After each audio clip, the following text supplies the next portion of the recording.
Bakunzi ba Iris Rwanda TV reka twongere twasuhuze aho merere hose amajyepfo amajyaruguru uburengerazuba n'urasoro bwaryo umujyi wa Kigali abakunda ibyo dukora manzo gigo mwese reka dukomeze kubifuriza amahoro y'Imana no kugubwa neza.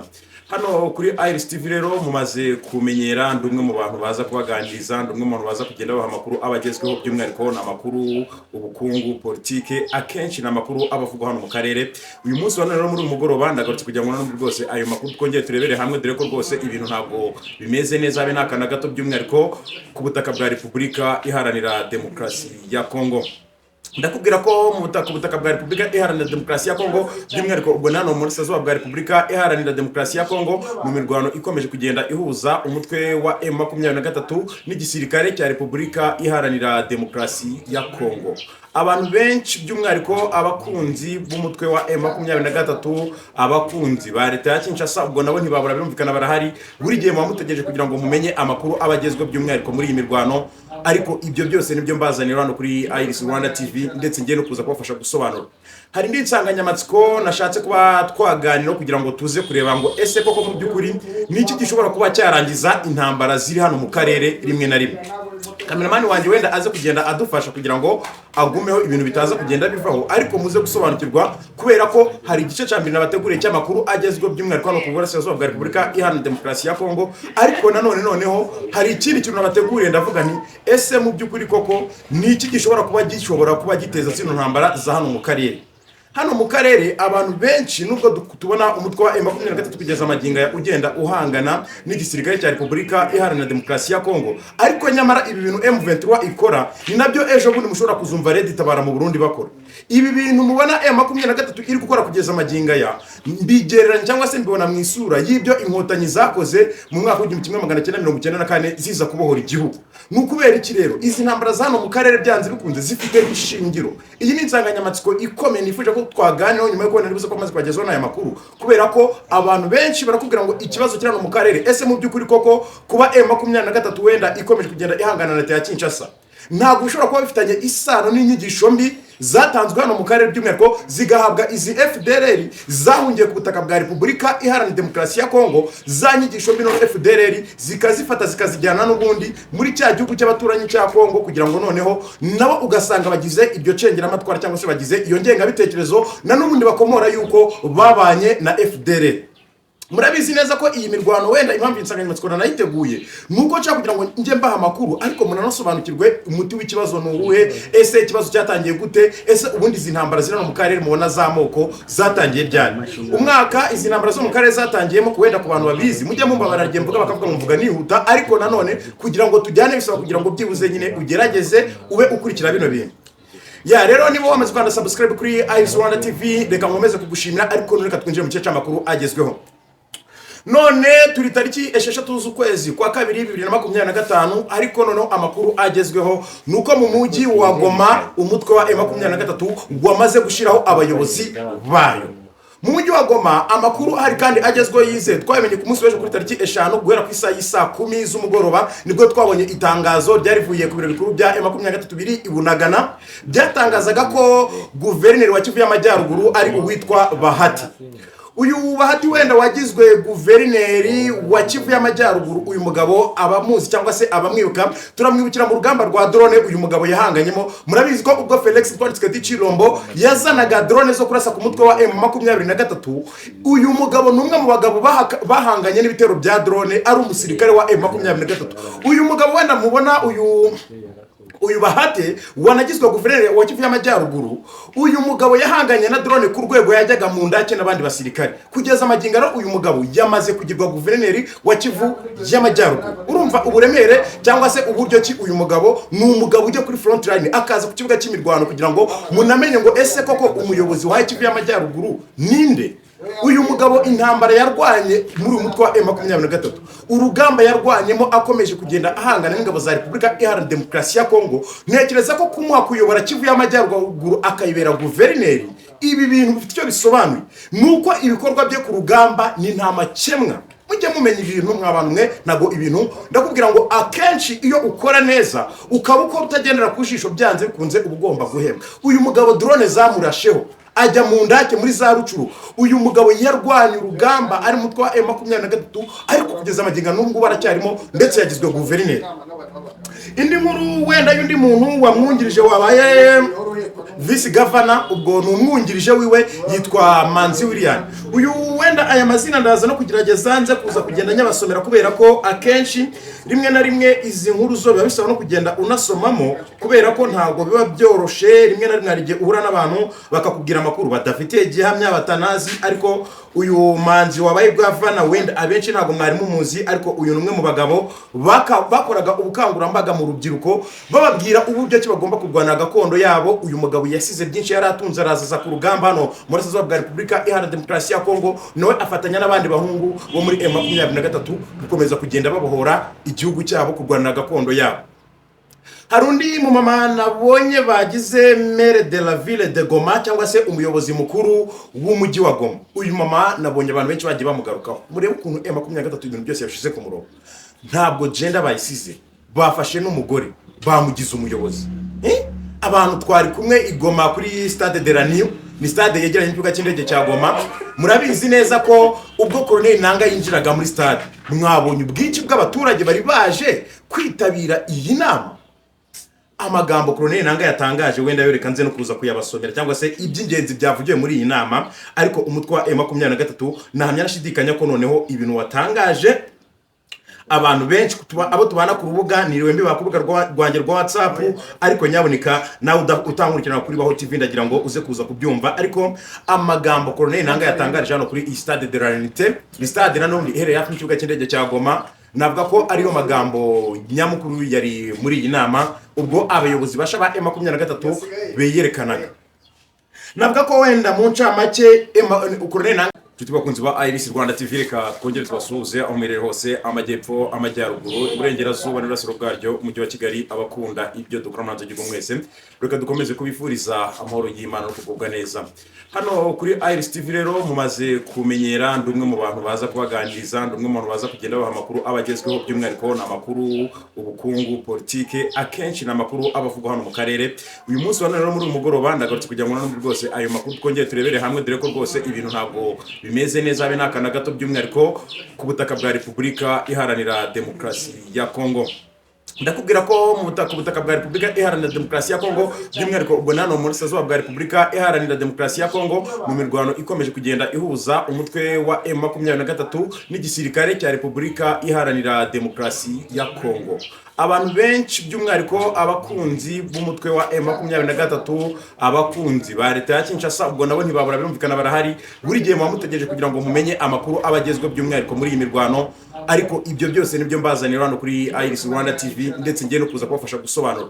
Hari indi nsanganyamatsiko nashatse kuba twaganira kugira ngo tuze kureba ngo ese koko mu by'ukuri niki gishobora kuba cyarangiza intambara ziri hano mu karere rimwe na rimwe.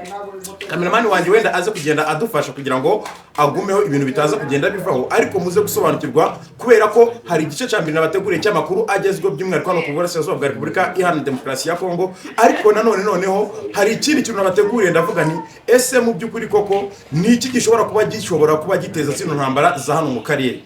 Hano mu karere abantu benshi nubwo tubona umutwe wa M23 kugeza amaginga ugenda uhangana n'igisirikare cya Repubulika Iharanira Demokarasi ya Kongo, ariko nyamara ibi bintu M23 ikora ni nabyo ejo bundi mushobora kuzumva Red Tabara mu Burundi bakora. Ibi bintu mubona M23 iri gukora kugeza amaginga ya mbigereranya cyangwa se mbibona mu isura y'ibyo inkotanyi zakoze mu mwaka wa 1994 ziza kubohora igihugu.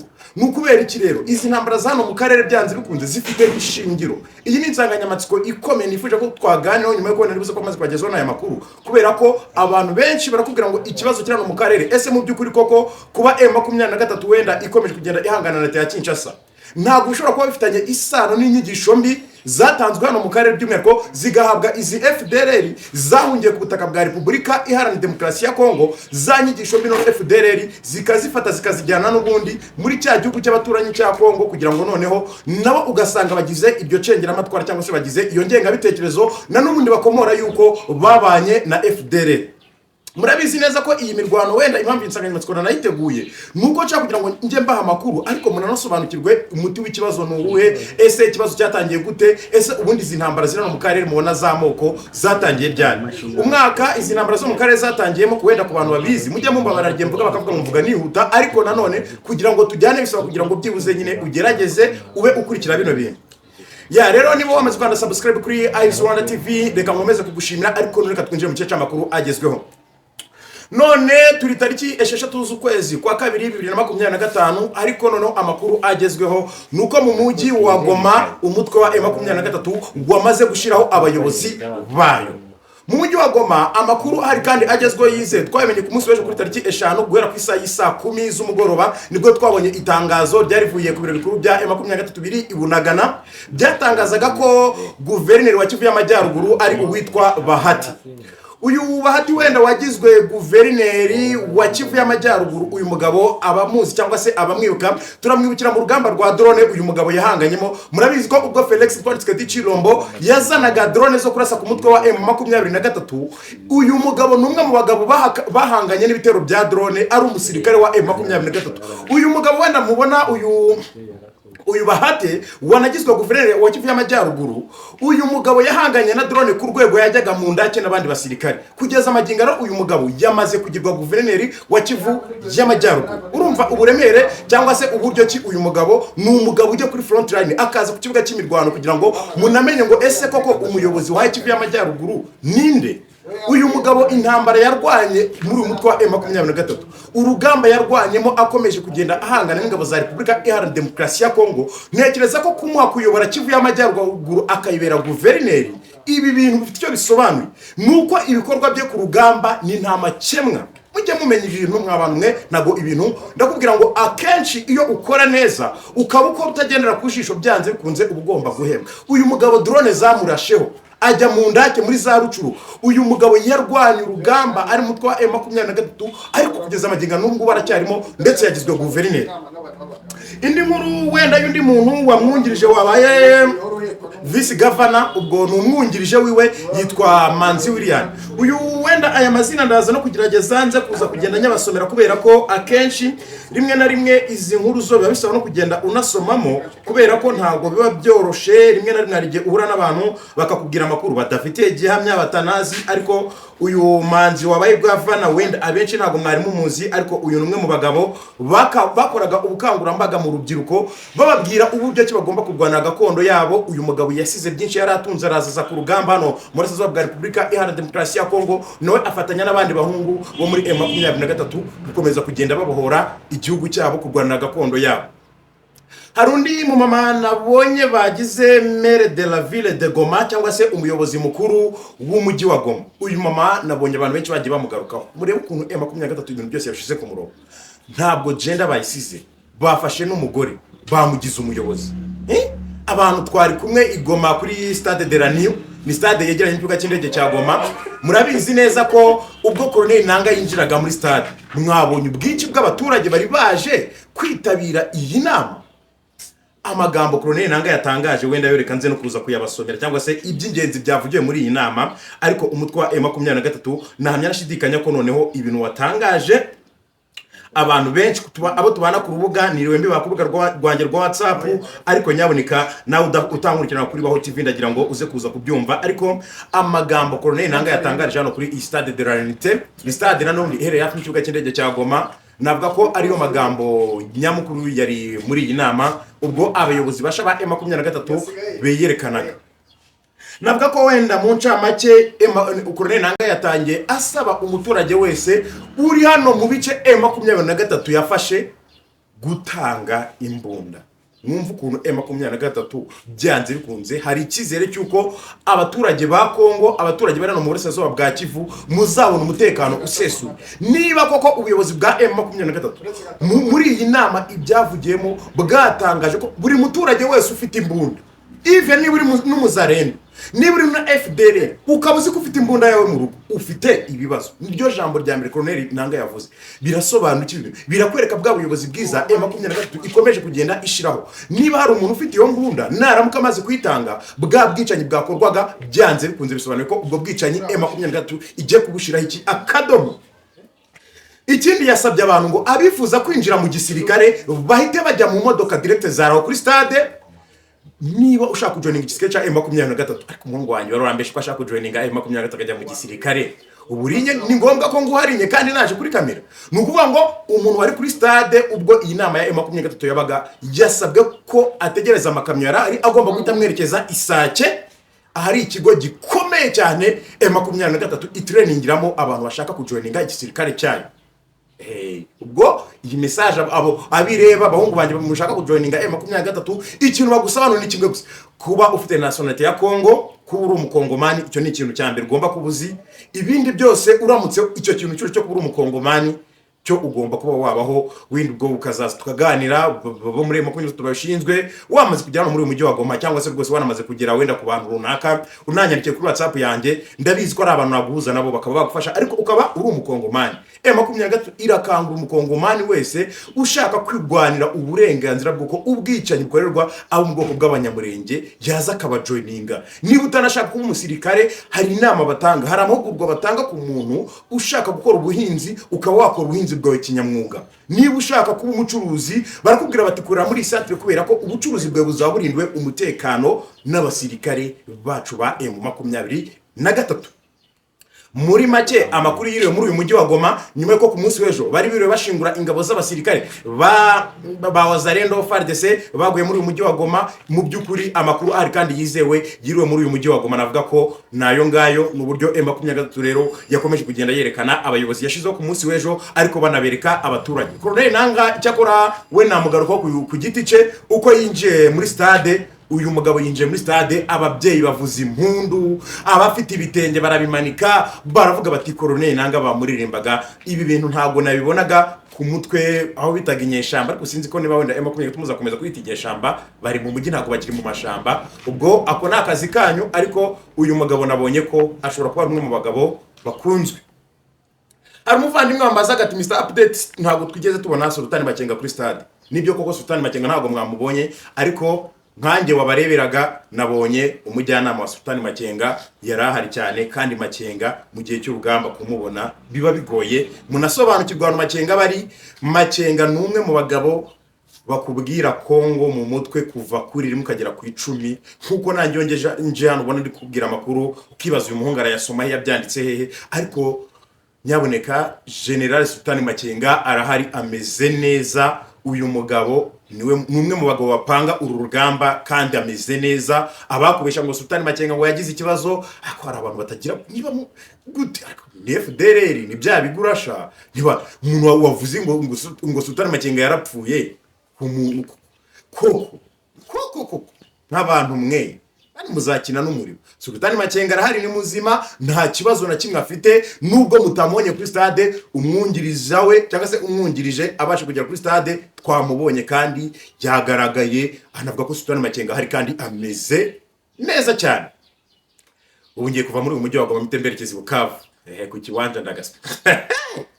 Abwenda ni Bukavu yo muyitegure kandi muyihigi. Hari inama ubundi igiye kuzahuza abayobozi ba EAC na SADC izaba ku munsi wo kwa gatandatu.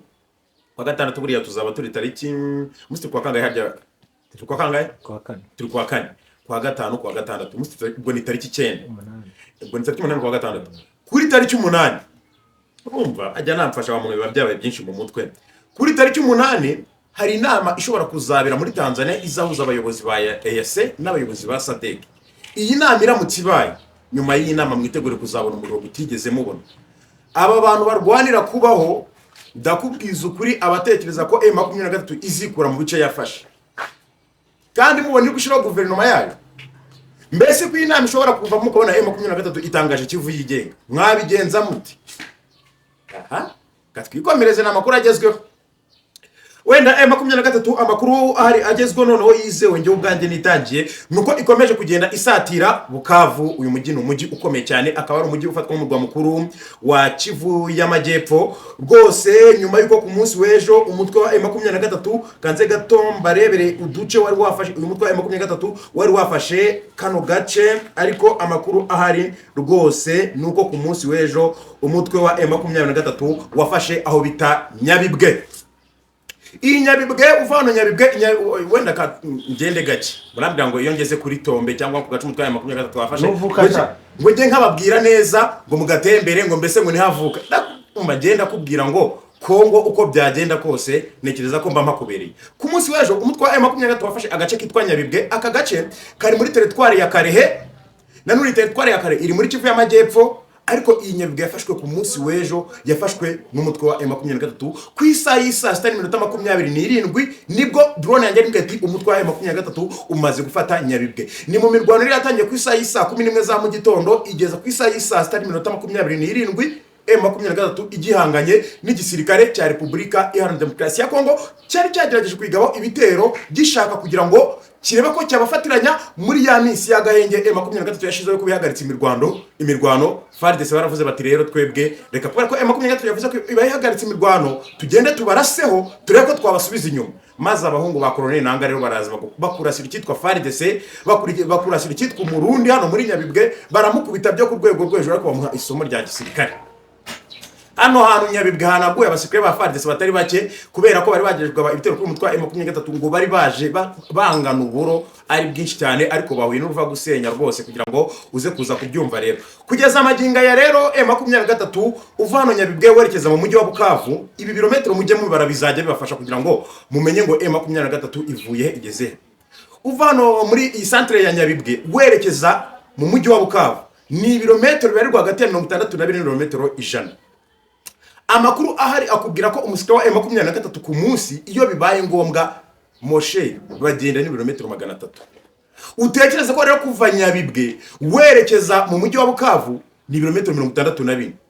Kandi nukuvuga ngo M23 ntabwo bafashe Nyabibwe ngo bahagarare, bahise na n'ubundi begera ya parike yitwa Kahuzu. Hari parike yitwa Kahuzi iherereye na n'ubundi hano hafi.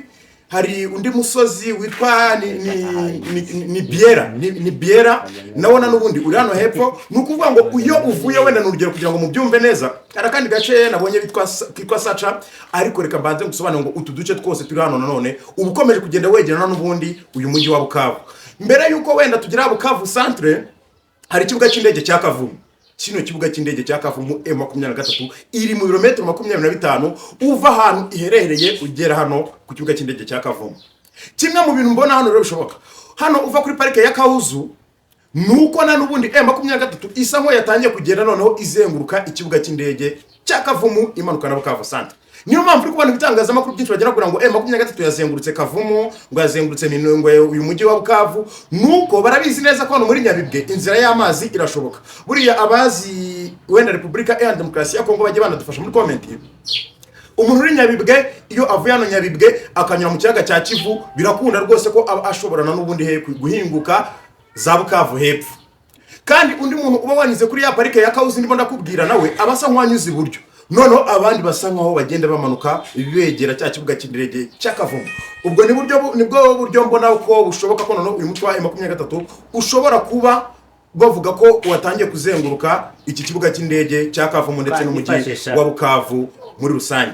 Kugeza amaginga ikibuga cy'indege cya Bukavu rero ntikirafatwa n'umutwe wa M23, umujyi wa Bukavu nturafatwa n'umutwe wa M23, ariko kino kibuga cy'indege cya Kavumu cyo ntabwo kirafatwa n'uyu mutwe wa M23 ndetse n'umujyi wa Bukavu. Icyo akora amakuru ahari buri wese uzi uburyo ki M23 irwana isa nkaho izenguruka zone runaka, aremeza ko byanze bikunze uyu mujyi wa Bukavu uri mu kaga kubera ko M23 rwose ikomeje kugenda ikora ya tactique yayo isa nkaho iwushira mu nyuguti ya O. Kugeza amaginga M23 imaze kuzenguruka ku rwego imaze gukora inyuguti ya U, bapanura basa nko basatira he ku Burundi. Navuze nababwira M23 impamvu zo gufata Bukavu zishobora kuzoroha nuko iyi Bukavu M23 uburyo ki irwanamo niramuka imaze gukora iyi nyuguti ya O, Bukavu nayo bazayikuramo nk'uko Goma bayikuyemo. Ari gufata Bukavu, M23 yamaze kutwereka ko ifite ubushobozi bwo gusohora itangazo ikabwira abasirikare bari hano barango bakamanika iki amaboko. Uzabyanga ubwo namwe murabyumva bizamubaho. Ejo nibwo narebaga umusirikare wa FARDC wavugaga njyana natunga mitoroshe muri FARDC mujye munanyihanganira. Umusirikare wa Kongo yaravuze ati twebwe twabonye M23 iturashe amasasu tubanye menshi turacanganyikirwa. Komanda wari tubara tugira ngo twishore mu Rwanda aho kugira ngo twicwe n'amasasu. Basirikare b'Abarundi Perezida wanyu kakomeje kugenda bohereza hano. Koko nk'umurundi waboneye ibintu byabereye Bukavu, wabonye ibintu byabereye mu mujyi wa Goma. Hano Bukavu uri kuhakora iki? Mwakwiripotinze kuri M23. Dore M23 yashizeho urubuga rw'uko umusirikare w'umurundi ushaka kwiripotinga muri M23. M23 iri kugutwara itakurasha ikagushira muri zone nziza ikagucungira umutekano ikakugaburira ukabona isabune n'amazi ugakaraba. Bino bintu byanyu by'ubunyeshamba mubamo mukaba mubivuyemo. Mwakwiripotinze kuri M23. Babazareno ubwo ndi kubaburira ko mwabonye ko generali wanyu yiripotinze. Mwakwiripotinze kuri M23. Koko uwitwa Mbokani ubungubu koko we nibiri n'umusirikare wa Wazarendo ukabona nkurikira. Uzaba umusirikare wa Wazarendo urushe Mbokani ko yiripotinze kuri M23. Mwebwe mwakwiripotinze ko barabakira. M23 ni imfura ku rwego kugira ngo M23 ni imfura ku rwego nshaka kugira ngo mubyumve neza. Wazarendo nababwiraga nabwo ese ko Mbokani yituye uzarwana igisirikare uri umuzarendo urenza Mbokani. Ibaza impamvu Mbokani yemeye akavuga ngo mvuye muri Wazarendo ngiye kujoininga M23. Mbokani yiripotinze ku munsi w'ejo kuri ejo kuri tariki 4 yiripotinga muri M23. Ariko Wazarendo ni nimba mbahaye rinye ariko kanizere ko namwe byo mbabwira mu byumva. Utabyumva amasasu yo baragucana muri uraza kubyumva. Basirikare b'Abarundi dore perezida wanyu arabicisha. Uyu mugabo ashobora kuba yarahawe amabuye y'agaciro n'ibyo koko ariko arabashuka ntaza ku rugamba. Ariko buranga cyane vakije ku rugamba ntabwo bagihushwa. Cirimwami yarabikinishije rimwe ngo agiye gufata agafoto. Ibyamubaye ni mu byibu. Ubu Cirimwami ko yakinisha kuza gufata agafoto ku rugamba nabagenda babwirana. Hari abantu Omega FDLR mwenyewe original yakinisha kuza ku rugamba mu kibaya. Ubu ni mwabanye byamubayeho. Ariko hari Kabundi subari Kabundi nibyo koko wenda yapfuye ariko yaratorotse urugamba. Buriya muzarwana kurusha abakavundira. Mwiripotinga ariko ntacyo. Utiripotinga nakazi. Uranga kwiripotinga n'ubundi nimwe murahinduka inyeshamba. Hari umugani bajya bancura kambwira ngo uwahigaga ashobora guhinduka umuhiga. Ku basirikare b'Abarundi muri kubutaka bwa Kongo igihugu cyanyu gikomeje kubihakana. Nyamara niba igisirikare cy'u Burundi Perezida w'u Burundi akomeje kwihakana abasirikare yereje kuri hano ku gihugu mu gihugu cya Kongo, muhari mukora iki? Kwa bihakana ubundi hano muhari mwakora iki? Mwatashe kwavuga ko mutari abasirikare. Ikintu cyabazanye muri Kongo muraza kwabonera ishama. Kadukomeze. Malawi yamaze gucura abasirikare bayo. Ku munsi w'ejo mwabonye itangazo abakurikirana ba TV murabizi. Malawi yavuze ko nta musirikare wayo numwe ugomba kuguma ku butaka bwa Repubulika Iharanira Demokarasi ya Kongo. Abo mwarwananaga bikuye mu mirwano baritaye muragwa hano mwenye nimwe bw'Abarundi. Nimwe ndi kubabwira niba unafite umugabo w'umusirikare w'umurundi ukabuzi kutamubona umuhamagara kuri telefone ukamura telefone barazibatse.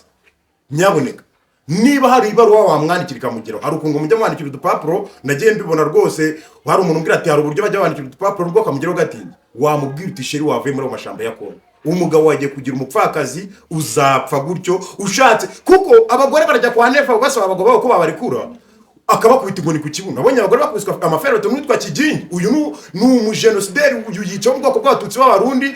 I Burundi ho ibintu bibera biteye n'isoni. Nibyo mbabwira nkabwira ngo uyu mutwaye 23 ibi barwana muri Kongo ejo bundi no mu Burundi muzamubirwanira. Niyo mpamvu mbabwira ngo ibi bintu umukuru w'igihugu cy'u Burundi akomeza kugenda bashiramo ningaruka ku bana muzabyara ningaruka kuri mwebwe ubwari. Niyo mpamvu Abarundi igihe kirageze ngo noneho muhaguruke murebe kuri ese mu byukuri koko kohereza umusirikare w'u Burundi muri Kongo igihugu nk'u Burundi muzabyungukiramo iki? Wenda icyo katukirebe ese koko niba ari igihugu cy'u Burundi kizabyungukiramo uretse bamwe mugendera mu kigare. Hari tujya tuvugana mugendera mu kigare nkababwirana ariko se mu byukuri ni izi tujye mu nyungu z'ibigaragara. Kuba umusirikare w'u Burundi yararwanye muri Kongo bizamara iki gihugu cy'u Burundi ngo harya ngo ni EAC neva niko babesha. Aha, uyu mugabo yari amafaranga ya Tshisekedi kandi nimwe mugomba kuyamwishurira. Kamve kuri izi nkuru za hano nazo ziba zabaye nyinshi.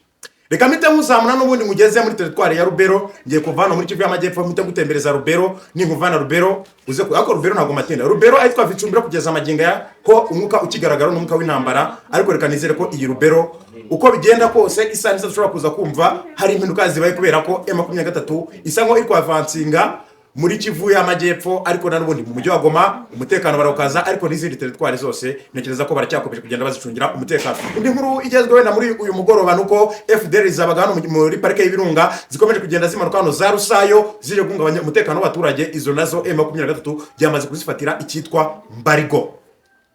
Ntimwakanda subscribe kuri Aisira mumbwire ubundi niki mwamburanye zihari njya mbwira umuntu nkamubwira ese koko amakuru mugeza ubu yumva okay. Hari undi wambwiye ngo mbwira ku ndege ngo Afrika y'Epfo byavuga ko ku munsi w'ejo ngo bari bohereje ngo zije guhangana n'umutwe wa M23.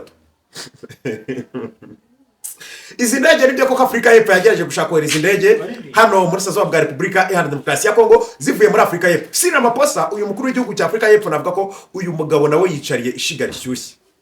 Uyu mugabo abatazi umuryango mujye munasoma bino bintu Moshe, mujye munasoma bino bintu kubera ko bizajya bafasha. Uyu mugabo we n'umuryango we bigwijo ikintu cyitwa ubucuruzi bw'amabuye y'agaciro muri Afrika y'Epfo.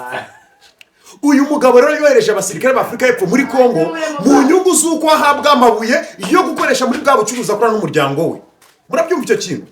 Perezida wa Afrika y'Epfo yohereje abasirikare ba Afrika y'Epfo kugira ngo akomeze abone amabuye y'agaciro akoresha muri bwa bucuruzi bwe akorerana n'ubundi muri Afrika y'Epfo.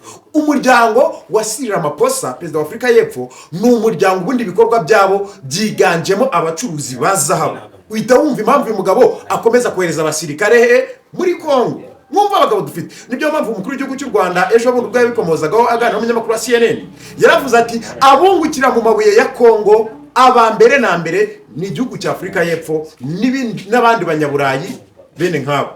Umukuru w'igihugu cy'u Rwanda iyi message ntiyari clear, wetse ko byanambaje kubona ko ibiro by'umukuru w'igihugu umuvugizi w'ibiro by'umukuru w'igihugu yatangaje ko hari message umukuru w'igihugu yatambukije abanyamakuru ba CNN baza kuzikatinga ntibazishyira mu kiganiro yari yatanze. Byambabaje cyane kubera ko ukuri kuraryana buriya CNN nabo arigiye bakorera mu kwakwa amatsi ibihugu, ariko akenshi ndabizi neza ko message ziremereye twazimenye kandi ntabwo byadutungura. Ariko ubwo mwambazaga mutingo mbese ngo izi ndege koko zari zije byagenze bite? Izi ndege amakuru ari kugeza amaginga koko zari zivuye muri Afrika y'Epfo zishaka kugira ngo nanumuri ziroko zahagera no muri uyu mujyi wa Goma, ariko ntabwo byigeze bikunda kubera ko bari bamaze imisi 3 basaba M23 ko yababarira ikabaha ikibuga cy'indege cya Goma ngo bakaba bagikoresha n'abasirikare ba Afrika y'Epfo SANDF na SADC basaba gukoresha. Ariko mwumve iyi mitego muri iyi ntambara ya Kongo, mwumve iyi mitego, mumbabarire mwumve iyi mitego iba muri iyi ntambara ya Kongo. Abasirikare ba SADC abasirikare ba SANDF Afrika y'Epfo baraje bitura kuri M23 baravuga ngo tubabarire, barapfukama baratakama ngo muduhe imirambo y'abasirikare bacu baguye mu Rwanda yabere hano muri uyu mujyi wa Goma. Icyo si icya mbere. Icya kabiri ngo tubabarire muduhe imfungwa z'abasirikare bacu mwafatiye muri uyu mujyi wa Goma. M23 babwira ngo mu gihe tugitegereje ko ubuyobozi bwacu bwa M23 bugira icyo budusubiza kuri ibyo bibazo mutubashije cyangwa kuri ibyo mudusaba mwe mutegereje. Bano basirikare bati mwatubabariye tugakoresha ikibuga cy'indege cya Goma. Noneho Afrika y'Epfo ihita ifata icyemezo cyo kohereza za ndege z'intambara hehe mu burasirazuba bwa Kongo. Murumva iki kintu? Mwumva ubugambanyi burimo. SO M23 iba yamaze kwemera gukoresha kino kibuga cy'indege cya Goma. Izi ndege ntizari gukoresha. Ariko kubera iki? Rimwe na rimwe uretse kukiza nabonye M23 bafite abantu bize politike, bafite abasirikare bashoboye igisirikare cy'umwuga. Moshe niba koko SANDF na SADC mwasaba ko mukoresha kino kibuga cy'indege cya Goma, none Afrika y'Epfo yafashwe yari yohereje indege 3 uretse ngo ko zabonye ubwirinzi n'abagaziti zo ziraraswa ngo bazibure ku nshuro ya mbere bati izi ndege ziri kuvogera ikirere ziramanuka ziraraswa, iya kabiri ziraswa, iya gatatu ziraraswa. Izi ndege zabonye izo mbuzi 3 kwa kundi indege iri mu kirere yo bayaye imbuzi ihita icana ibinyoteri by'umutuku. Buriya abazi ibintu by'urugamba bo babana byumva neza, ariko ubundi iyo indege iri mu kirere bakaba bagiye kuyirasaho si ngombwa ko pilota nabibona indege ubwayo iticana ibinyoteri by'umutuku iba yamaze kubona ko igeze muri danger zone bitewe naho radar zifatira.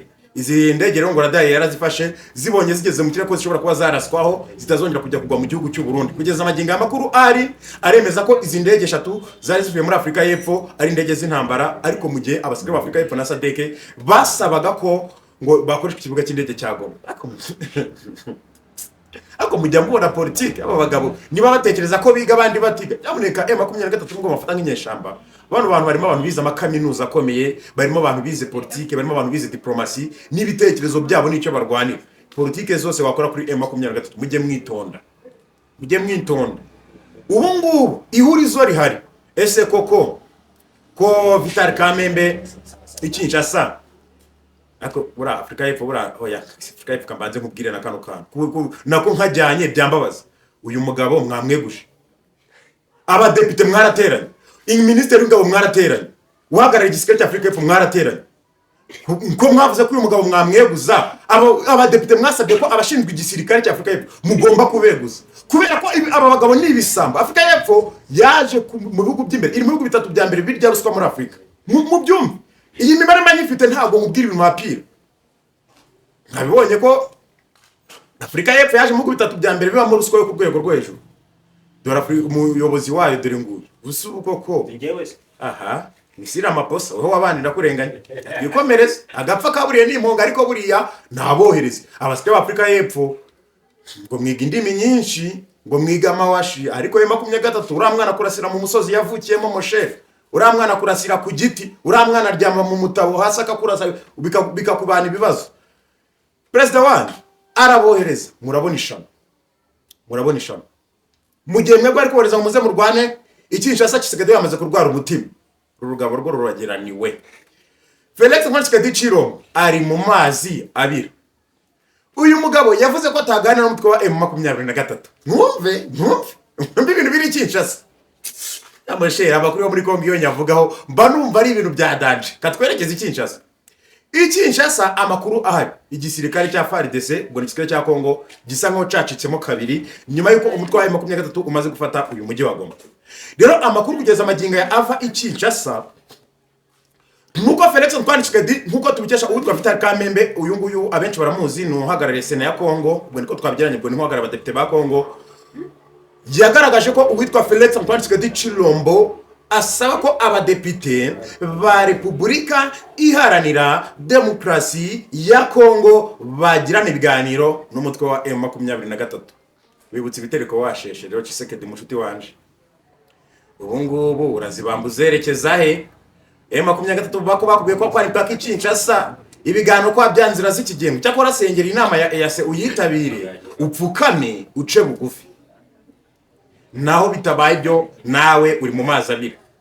Kinshasa amakuru afi Kinshasa kugeza amaginga n'imyigaragambyo y'abaturage bakomeje kugenda bigaragambye bavuga ko bakeneye kuba bahabwa imbunda ngo bakaza kurasa ku Rwanda ngo rwavogera ubutaka bwa Kongo, ariko ibintu bakinisha ntabwo babizi. Ariko uwitwa Felix Tshisekedi Chilombo warabizi ko atarasa ku Rwanda kubera ko azi ibisasu yarashira Rubavu, nabigarutse gushize mu kigano singomba kongera kwitindaho cyane, ariko azi ibisasu yarashira Rubavu uko byagenze ko byasamirwaga mu kirere. Rero bano baturage ba civile wabaye imbunda mwebwe ntimwanagera mu Rwanda kuko byo nibi bisasu byarafatirwaga mu kirere bigatukirikirizwa mu kirere. Subwo abaturage nibo baza kurasa ku Rwanda byo mu byumbe. Nabwe ndababwira nti mutekereze impamvu wenda kangu urugero Israel ni igihugu cy'abakristo kiba mu Barabu.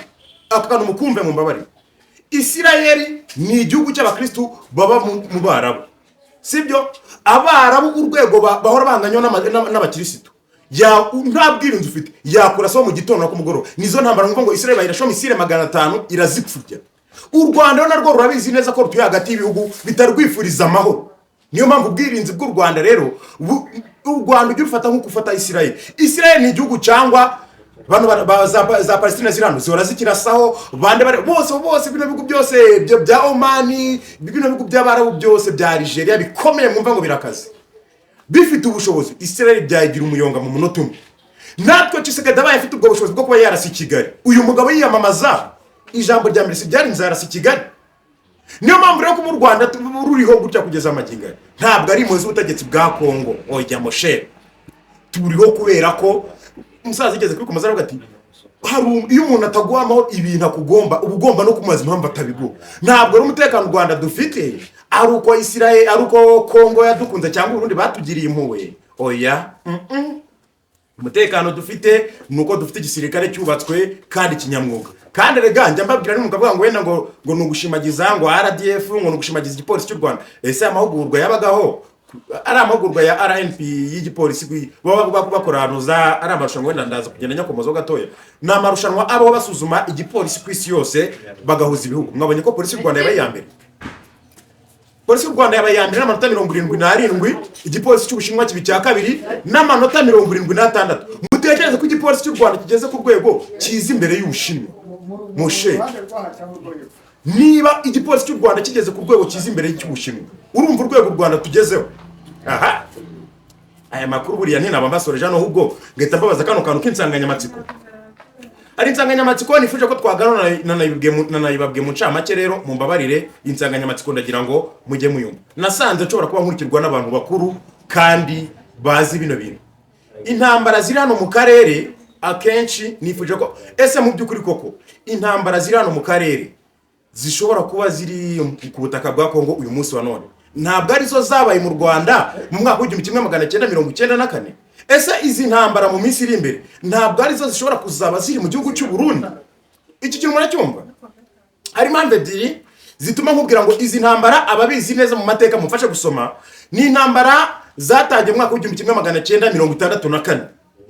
Izi ntambara zatangiye ku bwa Kayibanda hano mu Rwanda ubwo habagaho ubwicanyi bwo gutangira gukura abo leta mbi ya Kayibanda ukomeza nizagiye ziyikurikira uretse wenda kugeza amagingo twagize mu rwego tukabona leta nziza zo kwica abo mu bwoko bw'abatutsi bakabakura mu byabo uko icyo gihe babibaraga no kugenda bavangura abo bantu. Izi ntambara rero zakomeje ibyo totezwa n'iryo vangura ryabago mwiyo kwizo leta mbi za Kayibanda zabagaho nabo bande bose bagiye babakurikira bahabyara Imana ubwo simbagarukaho cyane.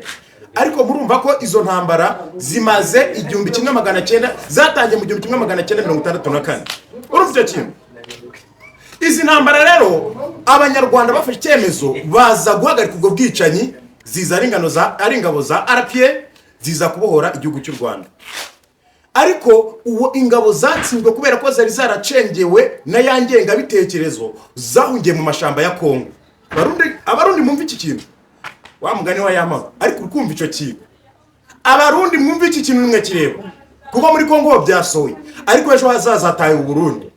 Zangabo rero zatsinzwe zirimo izo za FDLR zahawe za nyigisho mbi zifite yangenga bitekerezo zageze ku butaka bwa Kongo zitangira kwigisha babaturage zasanze aho ngaho za nyigisho mbi. Abaturage ba Kongo nabo bamaze kwandura bati tugomba kwica abo bwoko bw'abanyamurenge abavuga ururimi rw'ikinyarwanda ariko na nubundi ari byacengera amatwara nemeza ko rishobora kuba ryaragejejwe na nubundi na zankora amaraso zahungiye hariya. None dore icyo bibyariye Kongo rero ni intambara kugeza amaginga ya Kongo ikeneye kubohorwa n'intare za Sarambwe. Nanjye numvaga ko wenda M23 ishobora kujya gushora Kivu yigenga, nkumva ko M23 wenda bizabihaje bafata Kivu yigenga, ariko imvugo niyo ngiro M23 tupandani paka tukinshasa. Kandi ibyo bakubwira ngo M23 Fred Rwinyema yavuze ijambo rikomeye aravuga ngo batatu bajye ku rugamba wawiri wapfe umwazubaka igihugu. Yaravuze ngo batatu nibajya ku rugamba babiri bagapfa umuzagira yazubaka igihugu. Sinzi impamvu noneho ubu M23 uwayihagarika subunindi ninde wahagarika umwana utayi wabo. Izi ntambara ziri mu karere rero abarundi ni mudaguruka ngo mugire ico mukora.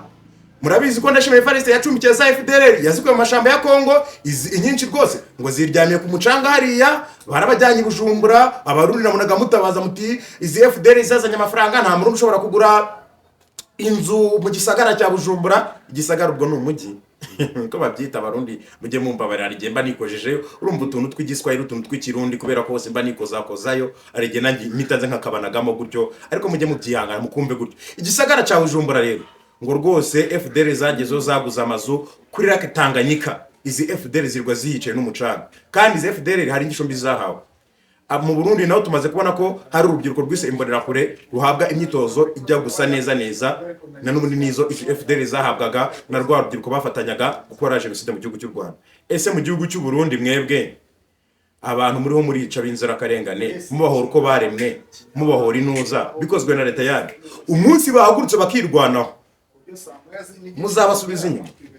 mwagurutse mukamagana leta bimufite ko bigishoboka. Abarundi wanyu dore ntibirakomera, ariko nka Tshisekedi nuzi ko byakomeye. Abarundi ubwo simbahanuriye ariko ndi kubabwira ibyo mbonesha amaso yanjye ko politike mbi mufite niramuka igumyeho, iyi ntambara yavuye mu Rwanda, tugira amahirwe tugira ubuyobozi bwiza, yimukiye ku butaka bwa Kongo kubera ubuyobozi bubi, ishobora kuva ku butaka bwa Kongo ikaza mu Burundi.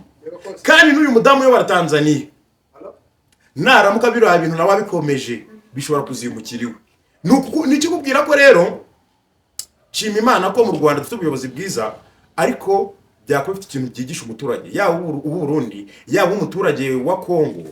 Ariko se mu by'ukuri ko ubundi ibyo babitirira nkabo, ubundi kuba utari umunyamurenge cyangwa uri umunyamurenge ushobora kubishira mu safari ukabirya. Ibintu mukuru cy'u Rwanda akunda kubigarukaho. Abakongo mani bene data, mwebwe ko mubizi Sultani Makenga ko muvuga ngo nambwo ko bw'abanyamurenge ngo n'abanyarwanda magana nabo.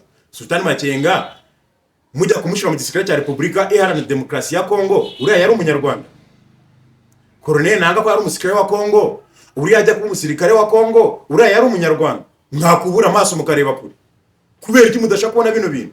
Dore ubu Nevara bitangiye atabana abanyarwanda bagomba koherezwa mu Rwanda, atabanga bagomba kwicwa. Murabizi mwaka 2025 mu gihugu cy'u Burundi Neva naramuka atoye kuri iyi manda, Abarundi ndabarabwe mwaretse gutora Neva. Uyu mugabo ko na manda yemwe ndakuyirangiza, uyu mugabo mwakwanze kumutora kuko ni mu mutora mugiye gushira abana banyu mukaga n'abazabakomokaho. Kandi Neva mutamutoye mukareba. Nabonye hari umugabo umuvugizi w'igisirikare cy'u Burundi, wenda uretse ko nashobora kwajya gahinduka ntawe amenya ngo umukobwa ni urambagiza ari mwiza yamara kurugeramo akabakagarara.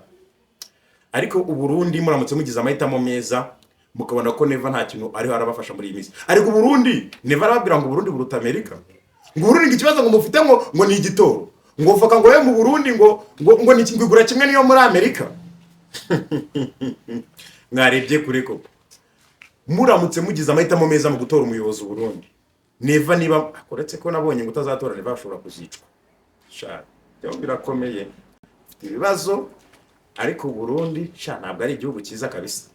Reka ngane ku musozo, ariko insanganyamatsiko yanjye nibaza nkavuga ni ese mu by'ukuri koko iki gishobora kuba wenda cyarateje izi ntambara ziri mu karere. Ariko umwanzuro hari nuko izi ntambara ziri mu karere rimwe na rimwe zijya zivuka, ukumva wenda muri Kongo hari intambara yo kugira gutya, mu Burundi byagenze gutya, uretse ko mu Rwanda byarenze urundi byabaye ibindi rwose bikarangira habaho genocide yakorewe Abatutsi mu mwaka w'igihumbi 1994. Ariko ntekereza ko aho bigeze kugeza amaginga ya kano karere dufite ikibazo gikomeye dufite mu karere, haba muri Kongo, haba mu Rwanda, haba mu Burundi, ni ingenga bitekerezo yahawe bamwe muri abo bantu mu gihe badashaka kureka iyi ngenga bitekerezo bafate bigishwe n'ibyanga muri karere kabaterane tubaraseho, ubundi upfapfe hasigara bazima. Niba uri umuhinzi ururo iyo rupfuye rubagara rukava mu buzima, ururo ntago inopfu uyirana n'amasaka, inopfu urayivunika avamo. Mureke tubafate tubigishe. Ejo bundi mu Rwanda ruvuga tinyaburika FDLR mutahuke ku neza. Niba mubyanze mureke RDF ijya kwigira FDLR muri Kongo muduha uburenganzira. Niba baranze gutahuka ku neza, RDF yabacura no ku masasu aba bata nuko buriya wenda hari ibintu babanza gusaba kubera kwa kuvogera ubutaka bw'ikindi gihugu. Ariko buriya isikare cy'u Rwanda cyabacura ayo mashamba mwagiyemo mwayavamo mutagicira ngo gagwe, mwakubitwa. Ariko mwakubitwa nubwo bwose FDLR nubwo waba uri mu mwobo, RDF baramutse bavuze ngo habe operation nka zimwe zabaye zo kuza kurandura FDLR, mwakubitwa, mwabona ishano. Ariko se koko mwabona ishano. Tugana ku musozo, icyarangiza zino ntambara zo mu karere uko mbibona suko wenda navuga ngo abaturage bigaragambye, oya, ahubwo ibyo abaturage twanize tumenye ko nta kintu bizadufasha. Kuba wenda uri umunyamurenge, kubundi ari umuyahudi, ari umumayimayi, undi ari umunuza, ibyo byose bishire hasi. Uri umukongomani, ibyo byose bikuri mu mutwe. Niba uri umurundi kuvuga ngo uyu ni umututsi, ngo uyu ni umuhutu uri i Burundi, ibyo ntibikuve mu mutwe. Witwa umurundi noneho ubwawe bukore witeza imbere. Nicyo kintu gishobora kuba cyarageze zino ntambara zo mu karere, kubera ko ari ugusanga ubwoko bukandamiza. Ejo bundi iyo bagize ubushobozi no haguruka bakaza kurwanira uburenganzira bwabo. Mugera abo bantu mwamwe uburenganzira bwabo, izo ntambara ntizabaho. Ubu mwanzuro si ngutanze kuri izo ntambara zo mu karere. Wenda tuzakomeza kugenda tunabyumva, ariko ko byagenda kose kuri Iris Rwanda TV ndahari, nayo haba yari igitekerezo cyangwa inyunganizi cyangwa se ari ukundi kuntu byumva, nyaboneka uzaga ko tugende tubiganiraho akenshi baba ari kugira ngo tugende turebera hamwe by'umwihariko ibyizi ntambara za hano mu karere, ibyo bamwe mu bayobozi. Hari n'igihe nzajya nkubwira wenda tukaganira ku makuru abagezweho by'umwihariko mu Rwanda, nka kujyana Uganda. Umuhungu wawe Kaguta Museveni murabizi neza kuri social media ngo aratuvugisha, ariko ayo makuru yose mbanya afite by'umwihariko ni amakuru meza. Ntago nshaka abantu bavuga ibyo batazi. Niba wenda hari ibyo utazi tujye dufashanya kubisoma no kubiguramo, ariko se mu by'ukuri koko ibiganiro byanjye murabikunda, muze kubimbwira muri comment, munakomeze gukanda subscribe, ariko munasimbukire kuri Baho TV naho nyaboneka mujye munkurikirana YouTube channel yanjye, nkomeje kugenda naho mbaheraho ubwinonono n'andi makuru yose aba arambuye. Rero ntandi ashobora kuba wabisanga. Ciao ciao.